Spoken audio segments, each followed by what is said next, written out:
ನಮಸ್ತೆ. ಸತ್ಯ ಹರಿಶ್ಚಂದ್ರನ ಮಗ ಲೋಹಿತಾಶ್ವ ತೀರಿಕೊಂಡಾಗ ಏನಾಗುತ್ತದೆ ನೋಡೋಣ. ಇಲ್ಲಿ ನಿಂತರೆ ಸತ್ಯ ಹರಿಶ್ಚಂದ್ರ, ಇಲ್ಲಿ ನಿಂತರೆ ಚಂದ್ರಮತಿ, ಇಲ್ಲಿ ನಿಂತರೆ ಶಿವ, ಹಾಗೂ ಇಲ್ಲಿ ನಿಂತರೆ ಯಮಧರ್ಮರಾಜ.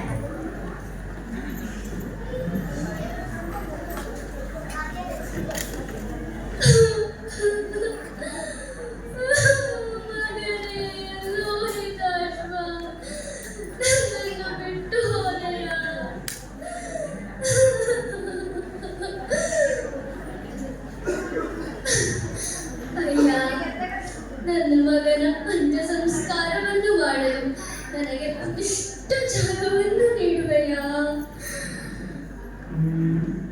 ಅಂತ್ಯ ಸಂಸ್ಕಾರ ಮಾಡಬಹುದು, ಆದರೆ ನಾಣ್ಯ ಕೊಡಬೇಕು. ನಾಣ್ಯವೇ? ಒಂದು ನಾಣ್ಯವೂ ಕೈಯಲ್ಲಿಲ್ಲದೆ ಕಷ್ಟಪಡುತ್ತಿರುವವಳು ನಾನು.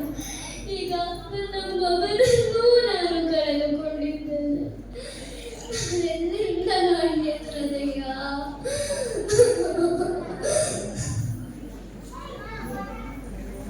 ಹೀಗೆ ಬರುವವರು ಹಲವು ಮಂದಿ ಇದ್ದಾರೆ, ಆದರೆ ಇಲ್ಲಿ ಮಾತ್ರ ನಾಣ್ಯ ಕೊಟ್ಟೆ ಅಂತ್ಯ ಸಂಸ್ಕಾರ ಮಾಡಬೇಕು.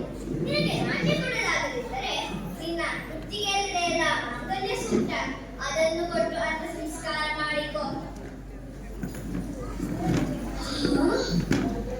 ನನ್ನ ಮಾಂಗಲ್ಯ ಸೂತ್ರವೇ? ನನ್ನ ಮಾಂಗಲ್ಯ ಸೂತ್ರ ಕಾಣಿಸುತ್ತಿದೆ. ಅದು ಕಾಣಿಸುವುದು ನನ್ನ ಪತಿದೇವರಿಗೆ ಮಾತ್ರ. ಎಂದರೆ ನೀವು ಯಾರು? ನನ್ನ ಪತಿದೇವರೇ? ಪತಿದೇವರೇ, ನಾವು ನಮ್ಮ ಮಗ ಲೋಹಿತಾಶ್ವನನ್ನು ಕಳೆದುಕೊಂಡಿದ್ದೇವೆ.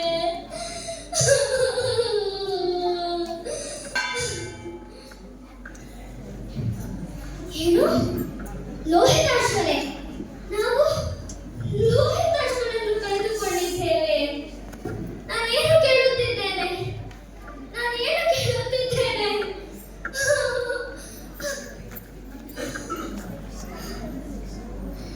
ಅದೇನೇ ಆಗಲಿ ಚಂದ್ರಮತಿ, ಇಲ್ಲಿ ಮಾತ್ರ ನಾಣ್ಯ ಕೊಟ್ಟೆ ಅಂತ ಸಂಸ್ಕಾರ ಮಾಡಬೇಕು. ಅದು ನನ್ನ ಮಗನದ್ದೇ ಆದರೂ.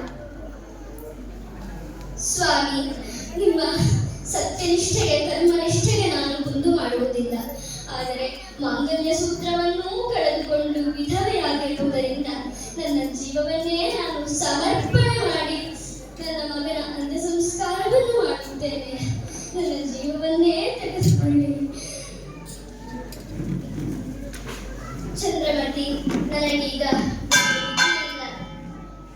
ಈ ಕೊಡಲಿಯಲ್ಲಿ ನಿನ್ನ ತಲೆಯನ್ನು ನಾನು ಕಡಿಯಲೇಬೇಕು. ಕೊಡಲಿ ಇದ್ದಿದ್ದು ಹೂವಿನ ಮಾಲೆಯಾಗಿದೆ. ಇದೇನು ಆಶ್ಚರ್ಯ, ಇದೇನು ಆಶ್ಚರ್ಯ! ಮಹಾದೇವ, ನಿಲ್ಲಿಸು ಹರಿಶ್ಚಂದ್ರ, ನಿಲ್ಲಿಸು. ಇದೇನನ್ನು ಮಾಡಲು ಹೊರಟಿರುವೆ ನೀನು? ನಿನ್ನ ಧರ್ಮಪತ್ನಿಯನ್ನೇ ನೀನು ಕೊಲ್ಲಲು ಹೊರಟಿರುವೆಯಾ?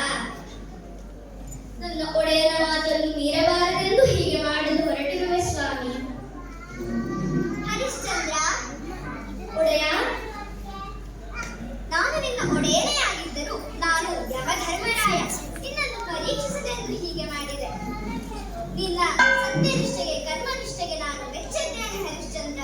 ನಿನಗೆ ಒಳ್ಳೆಯದಾಗಲಿ. ಹರಿಶ್ಚಂದ್ರ, ನಿನ್ನ ಸತ್ಯನಿಷ್ಠೆಗೆ ಕರ್ಮನಿಷ್ಠೆಗೆ ನಾವೆಲ್ಲರೂ ಮೆಚ್ಚಿದ್ದೇವೆ. ಅದಕ್ಕಾಗಿಯೇ ನಾನು ನಿನ್ನ ಮಗನಿಗೆ ಜೀವವನ್ನು ಕೊಡುತ್ತೇನೆ.